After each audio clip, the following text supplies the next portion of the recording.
There was a time when I felt like I didn't belong. Even when I achieved something, a voice inside me would say, "You just got lucky," or "They'll find out you're not good enough." That voice stayed with me for a long time. It was called Imposter Syndrome. At first, I didn't even know what it was. I just thought I was the only one feeling this way. Every time I walked into a room full of confident people, I felt like a fraud, like I didn't deserve to be there. Even small compliments made me uncomfortable. I would brush them off and think, they don't really mean it. I was working hard, learning new skills, but still doubting myself every step of the way. What changed everything for me was realizing that I wasn't alone. I started reading stories of others who felt the same. People I admired, successful people, they also faced these same thoughts.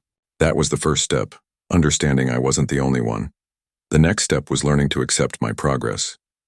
I began writing down my small wins, completing a task, learning something new, helping someone else. Slowly, I started to see my own growth. It didn't happen overnight, but little by little, I started replacing doubt with belief. I stopped aiming for perfection and started focusing on progress. I also surrounded myself with positive people. People who encouraged me but also reminded me of how far I've come. Now, when that voice of doubt shows up, I know how to answer back. I remind myself of the truth. I've worked hard. I've earned my place, and I'm still growing. Confidence didn't come from pretending to be perfect. It came from accepting my imperfections and moving forward anyway. If you're feeling like an imposter, just know this: you're not alone, and you do belong.